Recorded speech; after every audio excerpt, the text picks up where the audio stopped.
चर्चा झाली आणि शब्द ताबडतोब आपण टाकला आणि त्यामुळे कुठल्याही या शैक्षणिक क्षेत्रामध्ये सरकारला कुठलीही आडमुठेपणाची भूमिका सरकार घेणार नाही, घेतली नाही आणि अहंकार तर आमच्याकडे बिलकुल नाही. इगो आम्ही कुठलाही निर्णय रेटून नेणार नाही.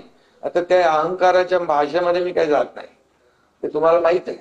आणि त्यामुळे या बाबतीमध्ये मुख्यमंत्री महोदयांनी घेतलेला निर्णय जो आहे, आमची त्यांची चर्चाही झाली, आता कॅबिनेटमध्ये चर्चा झाली आणि लोकभावना जी आहे, जनभावनेचा आदर करणारे आम्ही लोक आहोत. हे सर्वसामान्य माणसाचं सरकार आम्ही नेहमी म्हणतो आणि म्हणून जनभावना त्याचा आदर करणं हे आमचं काम आहे. पूर्वी आमचं महायुतीचं सरकार यायच्या पूर्वी काय काय जनभावना, काय काय आदर केले, सन्मान केले आणि काय काय भूमिका स्वतःच्या पुढे रेटण्याचं काम केलं, त्यामुळे राज्याला किती मागे नेण्याचं काम केलं हे तुम्ही सगळ्यांनी पाहिलेलं आहे, त्यामध्ये मी जात नाही.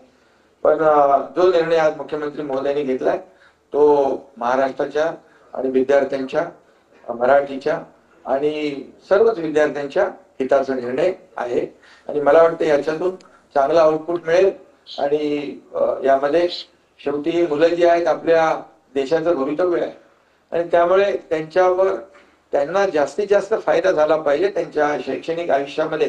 हीच भूमिका सरकारची आहे, आमची कुठलीही दुसरी भूमिका नाही. आणि मराठीची गळचेपी तर म्हणजे जे आता मगाशी म्हणालो मी, चोराच्या उलट्या बोंबा, ते याच्यासाठी की त्याचे अनेक उदाहरणं आहेत, पण मी आज ते देऊ इच्छित नाही.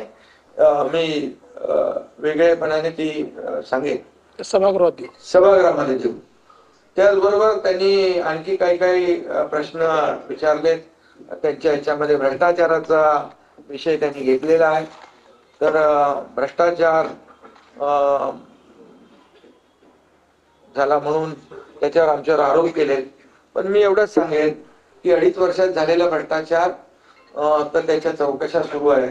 त्यामध्ये खिचडी घोटाळा असेल, बॉडी बॅग घोटाळा असेल, आता तर तो कुठला नवीन घोटाळा आलाय, मिठी नदीचा घोटाळा आलाय, त्याचही चौकशी सुरू आहे.